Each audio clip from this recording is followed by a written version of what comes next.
Ethanol को लेके हम सब जानते हैं कि देश की जनता बहुत ज़्यादा परेशान है और केंद्र सरकार, मोदी सरकार जो है वो ज़बरदस्ती लोगों पे इथेनॉल थोपे जा रही है।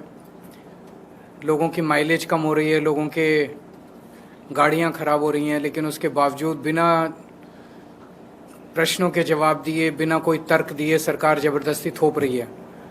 उससे ये लगता है कि कोई ना कोई सरकार का हिडन एजेंडा है। एक आरोप ये लगाया जा रहा है कि ट्रंप के दबाव में मोदी जी झुके हुए हैं। ट्रंप अपने देश का इथेनॉल ज़बरदस्ती इंडिया में इंपोर्ट करवाना चाहता है और एक अनुमान के हिसाब से अगले 5 साल में $20 बिलियन का इथेनॉल जो है भारत, मोदी जी जो हैं वो ट्रंप से खरीदेंगे, जो हमारे देश के ऊपर थोपा जाएगा। तो हमारे देश के लोगों की गाड़ियां खराब करके और ट्रंप के सामने मोदी जी झुके हुए हैं। परसों हमने इसके ऊपर जो टाउन हॉल किया था वो बेहद सक्सेसफुल रहा। हॉल के अंदर, हॉल के बाहर बहुत लोग थे और लगभग 7 लाख लोग लाइव इस कार्यक्रम को देख रहे थे। ये मुझे लगता है कि दुनिया का रिकॉर्ड है कि कोई भी कार्यक्रम लाइव जो है वो 7 लाख लोग ऑनलाइन देख रहे हों।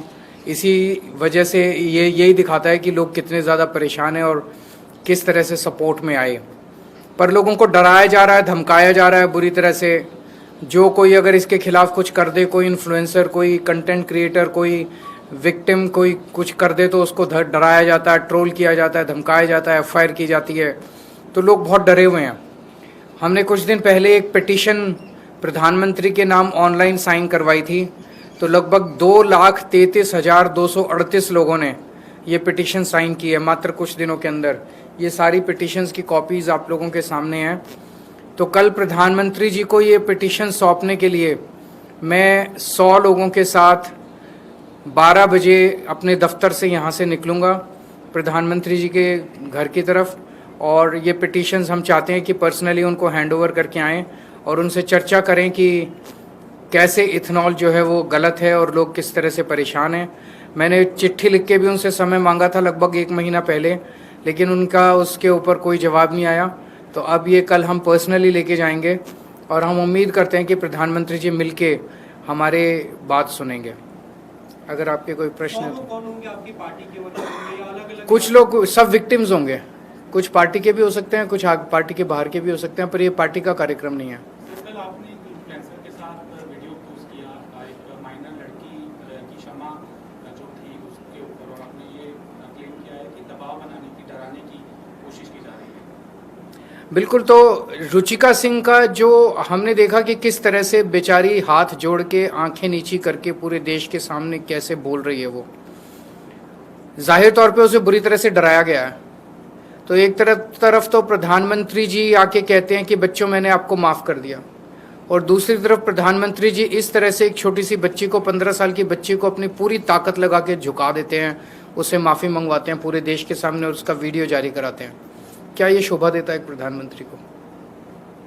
तो डराने की कोशिश, बिकॉज सबसे बड़ा कंट्रीब्यूशन सीजेपी के आंदोलन का ये हुआ कि जो प्रधानमंत्री जी ने सबको डरा रखा था पूरे देश में, कोई कुछ बोलता था उसके पीछे ट्रोल छोड़ देते थे, धमकियां देते थे, गंदी गंदी गालियां देते थे, गंदी गंदी धमकियां देते थे, एफआईआर कर देते थे, गिरफ्तार करा लेते थे। लोगों के मन में डर निकल गया इस आंदोलन के बाद। खूब खुल के लोगों ने मोदी जी के खिलाफ बोला। अब मोदी जी वो वापस डर कायम करना चाहते हैं, लेकिन अब लोग डरने वाले नहीं हैं। एक रुचिका सिंह के खिलाफ मोदी जी ने एक रुचिका सिंह को झुकाया तो 10 रुचिका पैदा हो गई। मैं देख रहा हूँ इतनी बच्चियां जो हैं वो मोदी जी के खिलाफ वीडियो डाल रही हैं। किस किस को मोदी जी जेल डालेंगे, किस किस के खिलाफ एफआईआर करेंगे, किस किस को धमकाएंगे, किस किस को झुकाएंगे?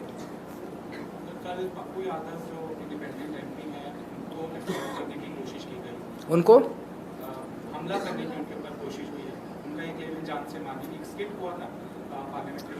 देखिए, उन्होंने एक स्किट किया था जिसमें ये लोग कह रहे हैं कि धार्मिक भावनाओं की, इनकी धार्मिक भावनाओं की ठेस पहुंची है।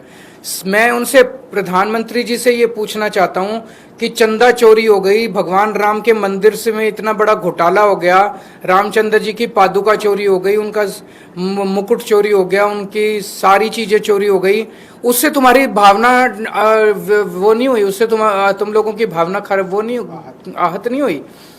तुम लोगों, मतलब खुलेआम घूम रहे हैं उनके चोर, वो चोरों को पकड़ के जेल में नहीं डालेंगे।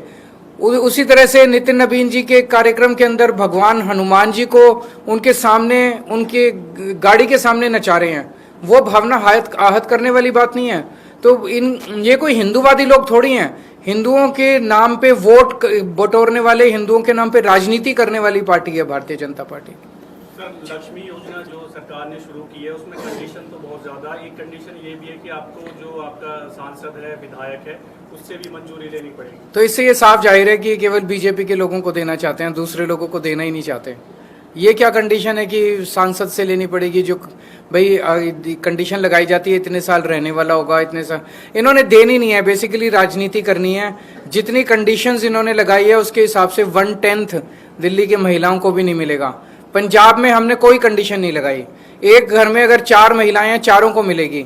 हमने किसी तरह की अमीर गरीब जात पात कोई भेदभाव नहीं किया।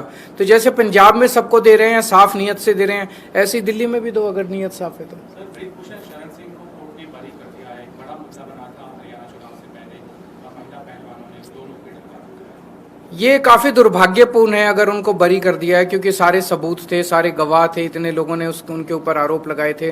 लेकिन मैंने अभी देखा नहीं है ऑर्डर यहाँ पे आने के पहले, उसके बाद ही मैं कुछ टिप्पणी कर पाऊँ।